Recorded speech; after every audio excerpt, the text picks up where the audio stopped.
Am I the asshole for asking my pregnant girlfriend to pay for or replace my meal because she ate all of it? I've 26M. Been with my girlfriend, 29F, for going on 2 years. Before we ever met, she and her sister had been working on her being a surrogate for her sister and her sister's husband. Global things delayed that. We talked about her agreement before we got together, and now she's pregnant for them. She is staying with them for now, but she comes over to my place frequently to spend time with me when she's free. It's not so bad, but either she raids my kitchen or she complains nothing looks good and wanted me to keep some of her for sure cravings on hand. My parents came to visit me and asked me if I wanted them to pick anything up for me on their way. They had to pass one of my favorite restaurants to get here, so I said yes. They showed up, we visited with each other. I ate a little bit of what they brought me since I wasn't really hungry yet and put the rest in the fridge for dinner that night. My girlfriend wound up coming over for a bit after they left. She got hungry and wanted a snack, and came out with the container I put my leftovers in and goes, "Can I have some of this?" I told her yes. She came back with a plate and she didn't take some of it. She took all of it and put all kinds of shit on it, so we couldn't even share.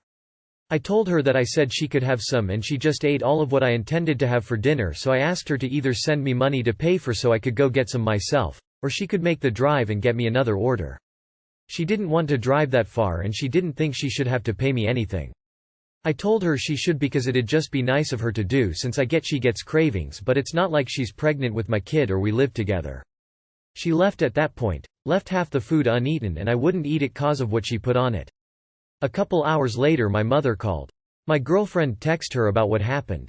My mom gave me an earful about how I have no idea what it's like for my girlfriend right now and I need to be supportive and let things go.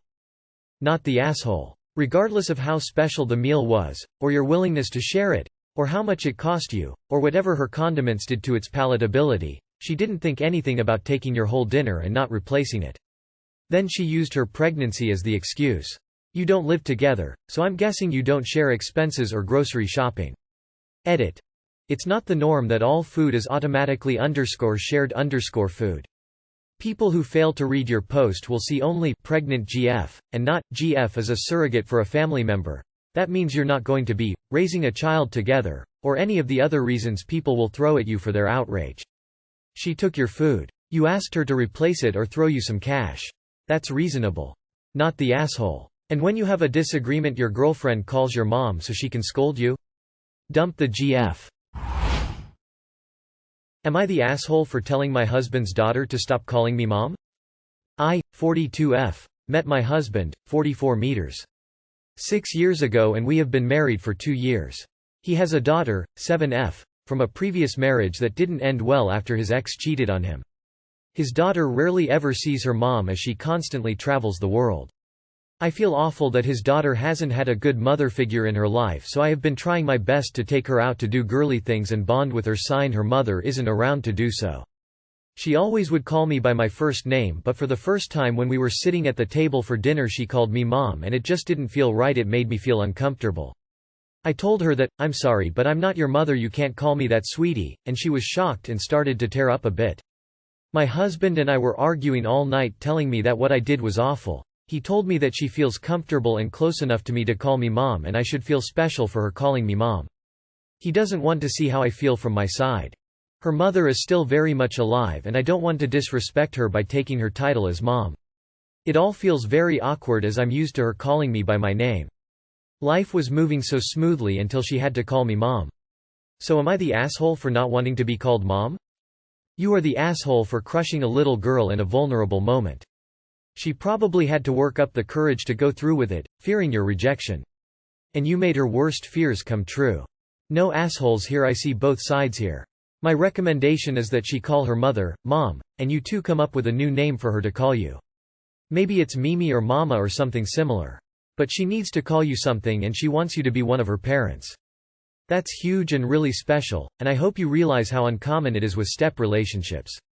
Heck, you, she, and her dad can have a family meeting to decide your new name. Make it a celebration, get dressed up and go out for dessert at a fancy restaurant and toast your new family. You are the asshole. Don't marry someone with kids if you're not willing to parent those kids. Am I the asshole for spending my children's inheritance, leaving almost nothing to them and my grandchildren? Hello, good afternoon. What you are about to read is a recent cause of emotional distress for me, regret, and I'm doing this post with the help of my colleague and his son, whom insist I'm doing the right thing. I'm 63 years old. I took advantage of better times, financially speaking, and managed to get enough money to save, have a good retirement, and leave a good inheritance for my children. However, their actions in recent years has broken my heart. My oldest daughter is a lawyer, married to an attorney. I have another son who is also a lawyer, a third who became an engineer, and the youngest, who is a salesman. I have been a smoker for many years, and the predictable outcome has finally caught me, so I may not have many years left. After knowing this, my children began stabbing each other's backs, trying to get their inheritance earlier. Initially were frequent verbal discussions, that escalated to legal battles.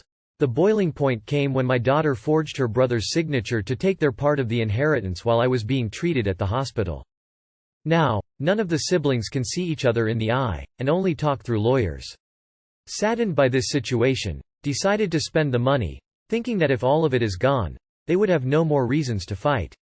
I donated to charities, bought my wife beauty items, went on vacations with her paying for the better-looking hotel rooms, no planes because of COVID travel restrictions, gave my grandkids expensive gifts, bought my dearest friends and colleagues better equipments to improve their work.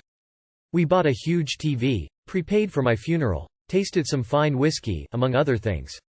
Right now, about 65–70% of my saving are now gone. I plan to keep enough for the time I have left, and leave my wife a good cash amount. However, my children are noticing that I'm spending a lot, and started to ask questions. My daughter figured out what happened on her own. I had no rebuttals, since I'm guilty of all the accusations she made.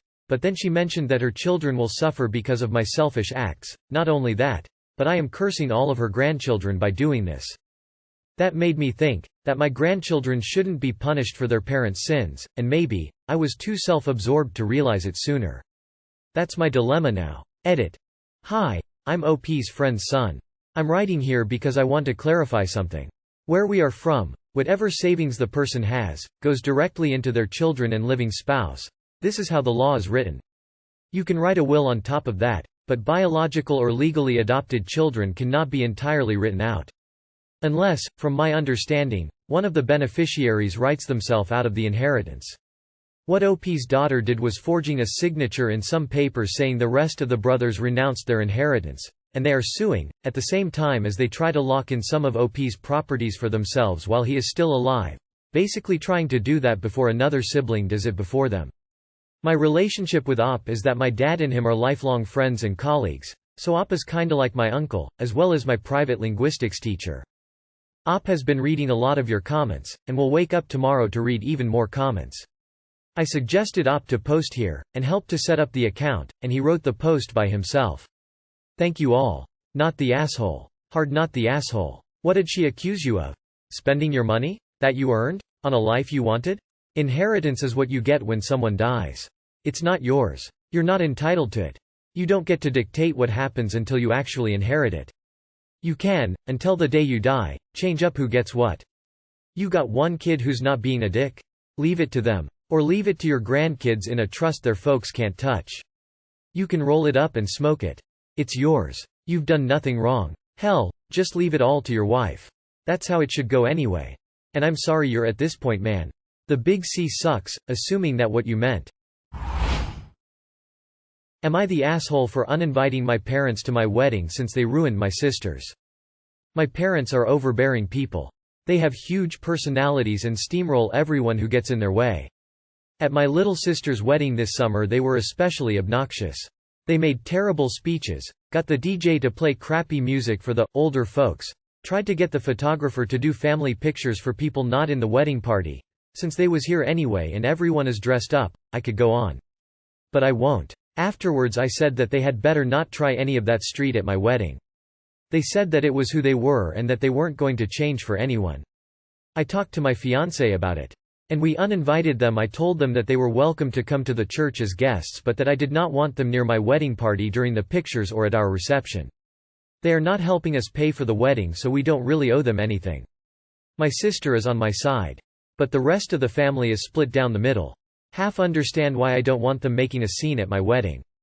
The other half is saying that my parents are who they are and it's unfair of me to expect them to change for any reason. Edit. Here is some math from my sister's wedding. My mother and father bullied my sister into taking pictures with each family group that was invited. There were 15. Let's pretend everything went smoothly, which it did not. That is an extra hour and a half of pictures in the middle of her wedding day. The reception started late because of my parents. My sister was on her feet for an extra 90 minutes. Not the asshole. Nobody asks them to change, just behave like decent human beings. Not the asshole. You are who you are, so isn't it unfair to expect you to change for any reason? You have made a good decision. After the wedding they can hold their own party where they can be loud and obnoxious for their appreciative guests. Have a lovely day without them. Not the asshole. I'm sorry, and no disrespect to your parents, but anyone who responds to a request to be considerate of you and your guests at your wedding with, "This is just who we are," has got their head up their ass. Obnoxious asshole is not a defendable personality type. Not the asshole. They want to be who they are, you are not interfering in that at all. But no one says you have to let them be who they are at your important events. They chose to engage in this behavior and finally they are learning that choices have consequences.